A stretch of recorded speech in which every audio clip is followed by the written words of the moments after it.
Good morning, everyone. Thank you very much for the invitation. It is a pleasure for us to participate in this event, since we believe that it is very important to enhance the cooperation among the European countries in the Greek energy market. I would like to say a few words about the Hellenic Wind Energy Association, which I represent today. HEWEA was founded in 1990, and since then it operates as a national representative of Wind Europe in Greece. We are somehow covering all the spectrum of wind energy activities in Greece. And members of ours are both individuals and private companies active in the entire supply chain of the wind energy sector in Greece, such as developers, manufacturers, service providers, and also, as I said, individuals, academics, researchers.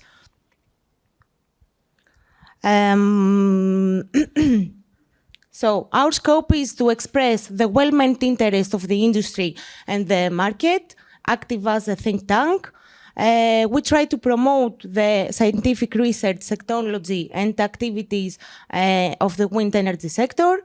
And also we conduct communication campaigns dedicated to the general public in order to know the benefits of the wind energy. In the next slide, you can see the evolution of the wind energy in Greece since the late of 90s. Every year, HEWEA publishes the annual statistics, according to which, as you can see, in 2023, the wind capacity was 5.2 gigawatts. This means that the energy produced by our onshore wind farms corresponds to the 23.5% of our electricity production.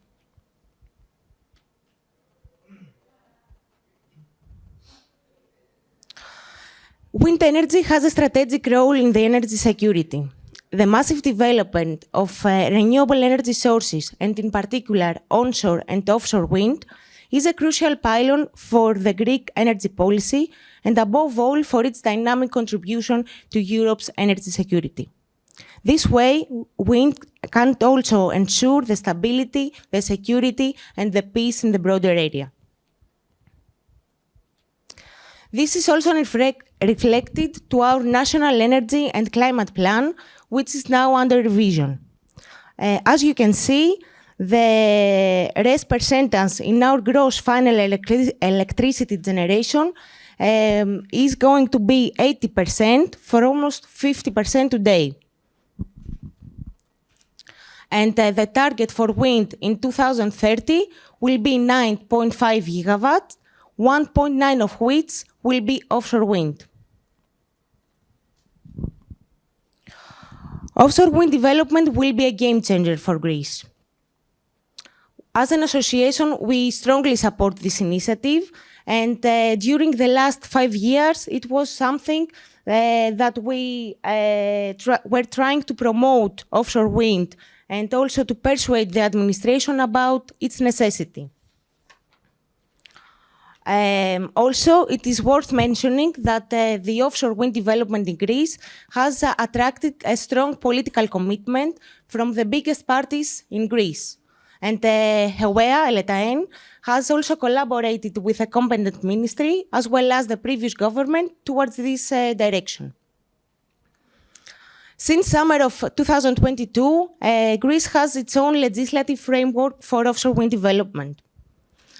Our bet now is to secure the fast and practical application of this law, assuming the good practices and avoid the mistakes our country has made in onshore investments. We need to avoid planning deficits, licensing delays, and unnecessary bureaucracy. The appointment of the public entity HEREMA to be in charge of the law implementation is very encouraging. Offshore wind has significant competitive advantages. First of all, it provides massive wind megawatts without conflicts with other human activities. It supports the establishment of a significant local supply chain, providing added value to the local Greek economy, such as shipyards, ports, cables, and the cement industry. This, of course, requires significant investments in manufacturing activities, as well as a trained workforce in order to produce, install the components required for an offshore wind farm. International cooperation, synergies, and the know-how transfer is also very important. In this slide, you can see that the Aegean Sea has the second biggest wind potential in the Mediterranean Sea, after the Gulf of Lion in France. Until recently, the main barrier for the offshore wind development in Greece was the big depth of the Greek seas. But the technology has evolved, and the floating wind technology will be applied in our case.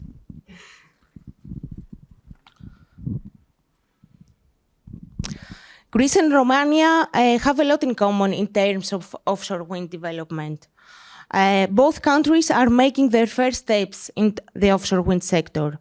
We are aware, as mentioned before, that Romania has also approved its first law for offshore wind and is planning to install its first wind farms in the Black Sea.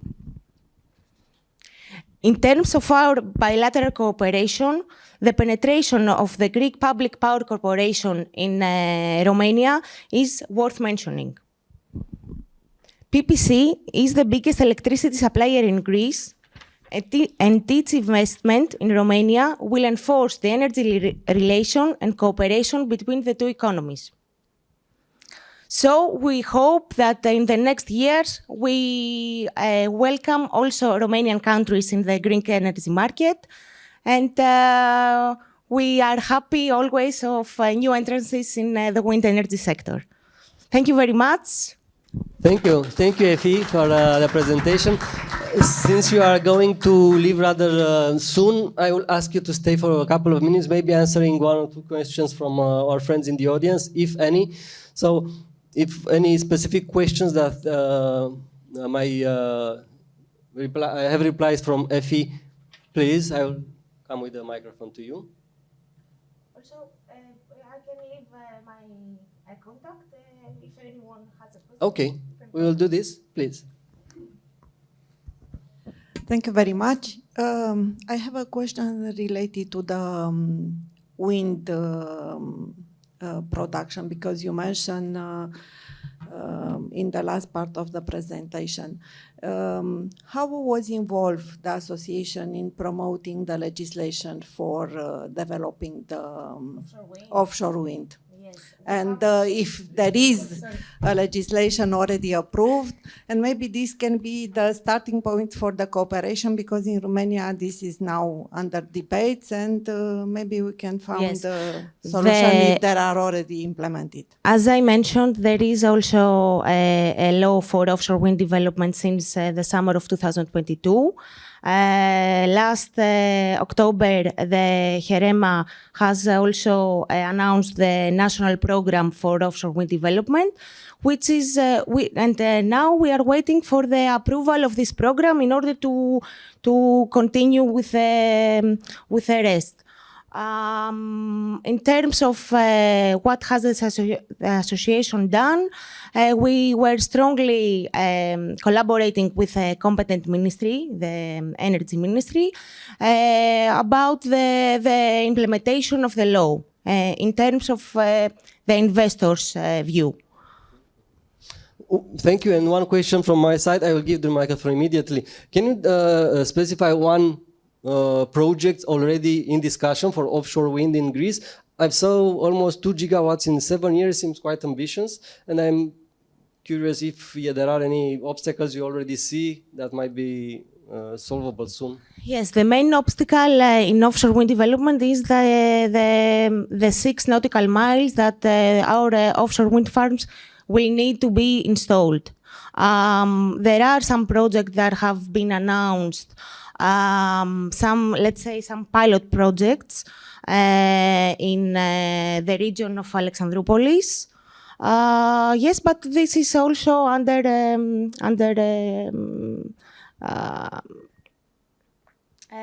developing. Developing, yes.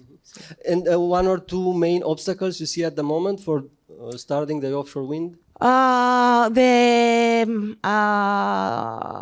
I said, we don't have the supply chain in order to, for now at least, in order to develop such investments in Greece. We also tries to, has also made a conference last November, trying to gather all the potential partners in the supply chain. So we are hoping that in the next years, this will also be involved. Thank you. Very short from my side. Is there any wind study performed already on the Aegean Sea? Do you have something, or is I'm only not aware of satellite, this. infos? I'm not aware of this. I think that Herema is in charge of the wind studies, but I think it's not public yet. So, yes.